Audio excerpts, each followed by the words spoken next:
Санкции красоте не помеха. Именно так считают производители косметики в республике. Оказывается, в Коми тоже ее производят. После ухода с рынка крупных иностранных игроков наши компании активно включились в процесс импортозамещения. Какими товарами санкция может ответить Коми, расскажет Ксения Лосева.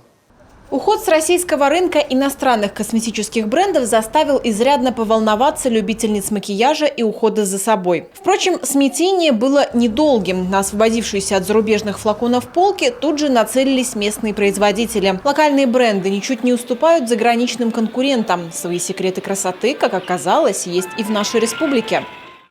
Наработки ученых из Коми объединили вот в такую красивую баночку. Это 2 в 1 питательный крем и масло. Подходят для любого типа кожи. В составе только натуральные ингредиенты. Предлагаю прямо сейчас попробовать.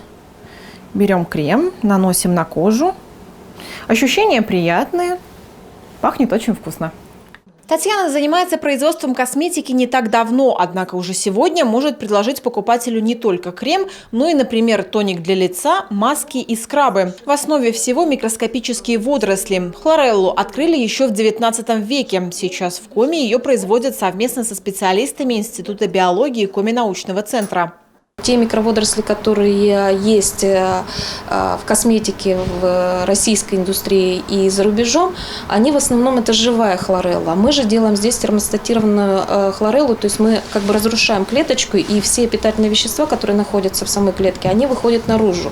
И считаем, что это более эффективно для кожи. Отработанная технология, природные компоненты и немного вдохновения. Останавливаться на достигнутом производитель косметики не собирается. В планах расширять линейку. Так что в скором времени на прилавке могут появиться пенки, мыло и шампуни из Коми. Спрос есть, делится Татьяна. Сегодня покупательницы все чаще обращают свои взоры в сторону натуральной косметики. Даже звонят, просят, спрашивают, где можно приобрести. Будем пытаться дальше продвигать свои продукты. Все компоненты, которые присутствуют в этих продуктах, они российские.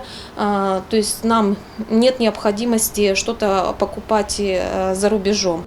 Косметикой из Коми интересуются и в других регионах нашей страны. Пока плотное сотрудничество налажено только с Кировом, а потому сегодня предпринимательница уделяет много времени продвижению в интернете. Продукция уже представлена на нескольких онлайн-платформах. Ксения Лосева, Роман Боровиков, телеканал Юрган, Сыктывкар.